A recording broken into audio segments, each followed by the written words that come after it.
I never really heard of EOD at that point. They told me, be forewarned, it's one of the harder military schools there is. So I was like, I think I can handle it. Casey Jones joined the Army in 2008 and before long discovered the field of explosive ordnance disposal, or EOD. It was during this time that he met Shannon, who would become his wife. I just sort of jumped for it. Just kind of unlike me, because I usually plan everything out. I guess we sort of just clicked, and the rest is history. The two moved to Florida, where Casey received long-awaited orders to deploy to Afghanistan. We knew spring was coming, and that's the fighting season. That's when a lot of the fighters come from over the mountains. We were already running into a bunch of caches that they were burying all around the place, and we'd come and take care of it.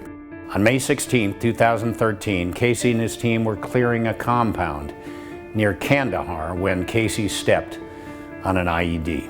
Everything just went blank. And then I could hear Cody, my team leader, yelling out, who's hit, who's hit? I see my legs, and it was me. I'm the one that hit the IED. I get a call and they say, we're gonna be at your door in 5 minutes, and this is about your husband. They told me that he had lost his legs and a couple of fingers. So, a lot to take in.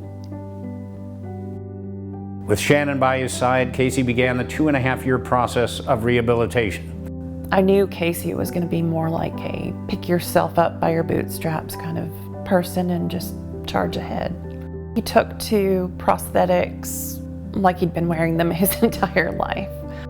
While recovering at Walter Reed, Casey and Shannon met the Avila family, who had received a Gary Sinise Foundation R.I.S.E home. The Avilas urged them to apply, and I was honored to make the call to tell them they'd been approved. And we just happened to be at the grocery store, and like Shannon ran in to get a few things, and I'm out in the truck, and we get this number that comes through, and it's like unknown. I'm like, that's gotta be Gary. And so I answer it real quick. He got to have the amazing call with Gary Sinise, and I got to go shopping and hear about it afterwards. With the support of independent community donations and national in-kind sponsors and partners, the Gary Sinise Foundation began construction on the Jones specially adapted custom smart home, and in June of 2020, the Jones family moved in.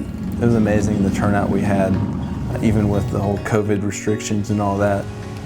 Casey was like a celebrity.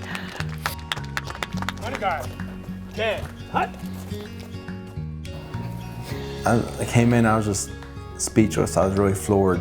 It was hard to figure out what to even look at, because you're like, oh, that's amazing, that's amazing. Better than my expectation. The countertops, the floors. I don't have to worry about transitions from like hardwood to tile. Everything is seamless. We wanted like an open floor plan.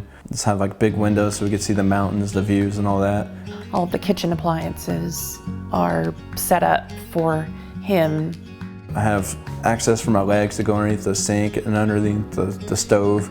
I don't have to be, like 3 feet away. It feels like sometimes trying to do dishes or trying to cook. I'll be excited to see him in the bathroom. A big struggle is getting in and out of the shower safely. And now I could just pull the chair right into the shower, right up to the bench. Like, you find ways to adapt yourself to a home, but now it's the other way around. Now the house is adaptive to me. It's not just the house. It's that it gives you a leg up on the future, I guess. There is so much freedom in that. Casey and Shannon are excited to enjoy their new home and share it with family and friends and new neighbors. At the Gary Sinise Foundation, we serve our nation by honoring our defenders, first responders, their families, and those in need. To learn more about the Gary Sinise Foundation and how you can support other veterans like Casey Jones, visit GarySiniseFoundation.org. Thank you.